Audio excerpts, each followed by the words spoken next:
Students, एक बार फिर मैं आपके सामने लेकर आया हूँ एक एरिया रिलेटेड टू सर्कल से रिलेटेड एक इंपॉर्टेंट क्वेश्चन जो बोर्ड पॉइंट ऑफ व्यू से बहुत इंपॉर्टेंट है।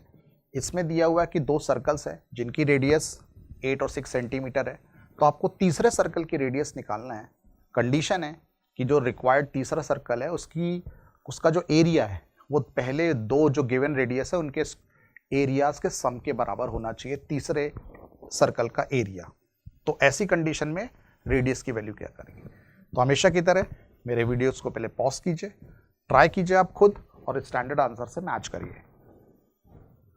हमारे पास दिया हुआ कि एक सर्कल है जिसकी रेडियस 6 सेंटीमीटर है, दूसरे की रेडियस 8 सेंटीमीटर है और हमें तीसरा सर्कल इससे फाइंड आउट करना है जिसकी रेडियस मुझे कैलकुलेट करनी है।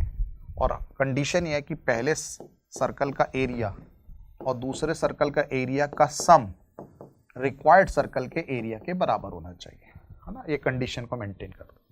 इसका एकदम सिंपल सा लॉजिक है कि अपन जानते हैं एरिया ऑफ द सर्कल जो होता है it is equal to pi r square होता है। बस यही चीज आपको अप्लाई करनी है। तो फर्स्ट सर्कल का एरिया क्या हो जाएगा, पाई इंटू रेडियस का स्क्वायर। रेडियस कितनी है 6, दैट इज 6 स्क्वायर।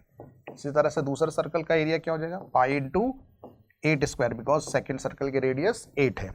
और तीसरा सर्कल जो हमें रिक्वायर्ड है उसकी रेडियस मिसिंग है, तो हमें कैलकुलेट करना है, that become pi r square. Simple तरीका यही है कि पाई की वैल्यू रखिए नहीं, पाई लेफ्ट हैंड साइड से कॉमन आ जाएगा, that become 6 square plus 8 square.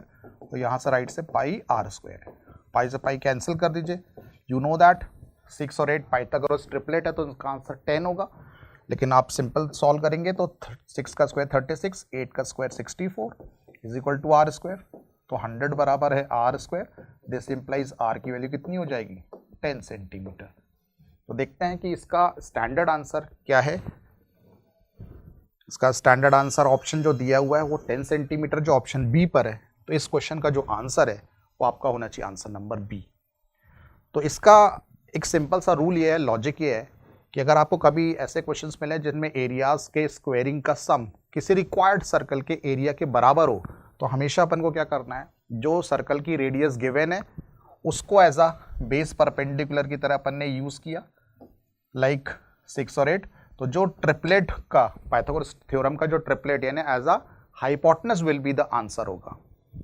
Just like 6 और 8 का ट्रिपलेट 10 होता है। यह समझ लीजिए कि एरियाज में क्या करना है, रेडियस के स्क्वायरिंग का सम जो होता है उसका अंडर रूट वो रिक्वायर्ड सर्कल की रेडियस होगी। तो ये इसका लॉजिक है जिसके बेसिस पर आप तुरंत, अगर ये एमसीक्यू में आता है तो तुरंत आप वर्किंग कर सकते हैं। और जस्ट लाइक एक परपेंडिकुलर बेस साइड्स दी हुई तो हाइपोटेनस निकालना, या फिर थर्ड साइड के लिए अपन दोनों साइड के स्क्वायरिंग का सम करके अंडर रूट करके वैल्यू जो निकालेंगे वही उसका फाइनल आंसर होगा। गॉट इट, है ना इजी वे कैलकुलेशन करने का। ऐसे ही मेरे साथ में और बने रहिए अगले वीडियोस के लिए। Till then good bye.